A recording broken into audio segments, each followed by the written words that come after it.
buenas, espero se encuentren bien. El día de hoy mi grupo está conformado por Carla Noriega, Carolina Guerrero, Mariana Garavito, Hiller Caicedo y Eduardo Caraballo. Y el día de hoy le estaremos hablando sobre la acumulación celular.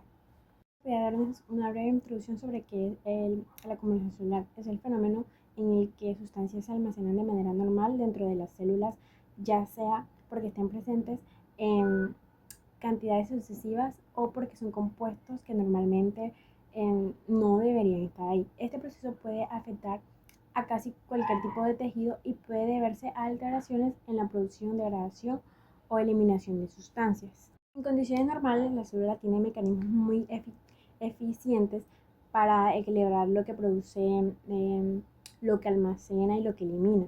Sin embargo, cuando algunos de estos pasos fallan, las sustancias comienzan a acumularse dentro del citoplasma, en orgánulos como los lisosomas o incluso en el núcleo.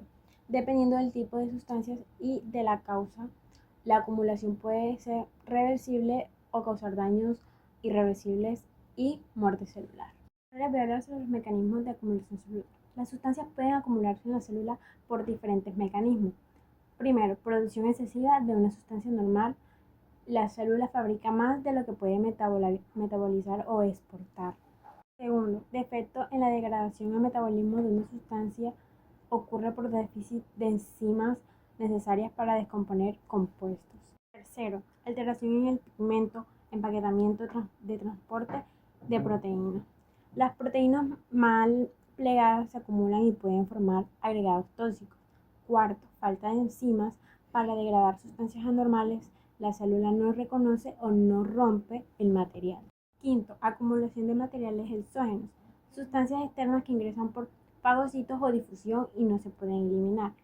Y sexto, defecto en la eliminación de metabolismos intermedios. Esto quiere decir que el metabolismo se interrumpe y se acumulan compuestos intermedios. La acumulación de lípidos. Como principal tenemos la esteatosis o hígado graso, más conocido. Son el acúmulo anormal de triglicéridos dentro de las células, sobre todo en el hígado. Luego tenemos el colesterol y ésteres de colesterol. Se acumulan en micrófagos formando células espumosas, típicas en aterosclerosis. La morfología, que son células hinchadas, vacuolas claras en citoplasma. Al microscopio se ven vacíos porque la grasa se disuelve. El hígado se ve amarillo y más grande.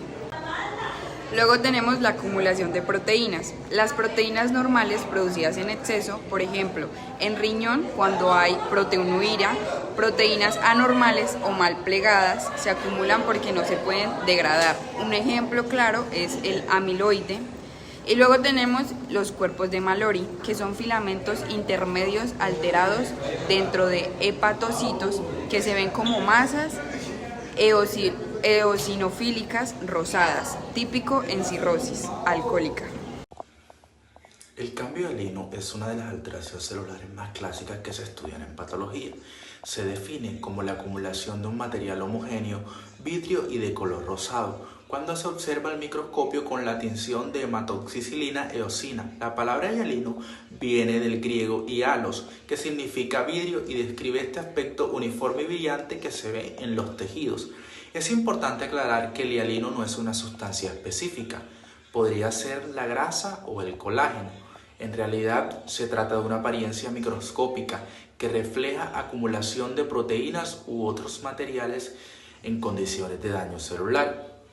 Este cambio puede presentarse de dos formas: intracelular, cuando ocurre dentro de las células, o extracelular, cuando se encuentra en el espacio que rodea a las células o en los tejidos. Un ejemplo intracelular muy característico son los cuerpos de Mallory en los hepatocitos, que se observan en enfermedades crónicas del hígado como la cirrosis o la hepatitis alcohólica. Otro ejemplo se encuentra en los túbulos renales.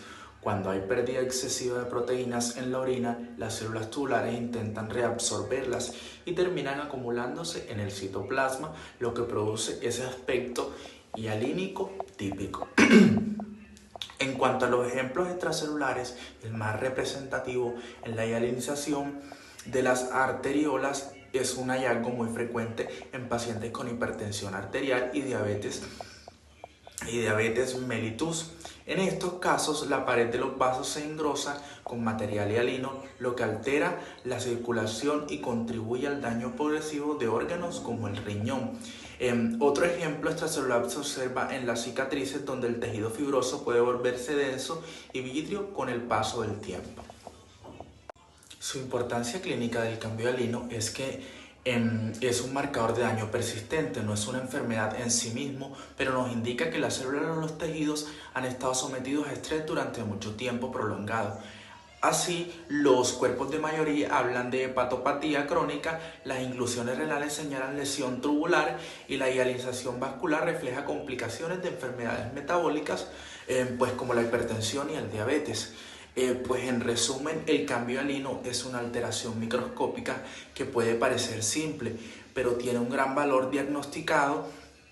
Esta nos recuerda que detrás de esa apariencia vítrea hay un tejido que ha sufrido un proceso crónico y que ese hallazgo microscópico puede ayudar al patólogo a relacionar la lesión con la historia clínica del paciente. Muchas gracias.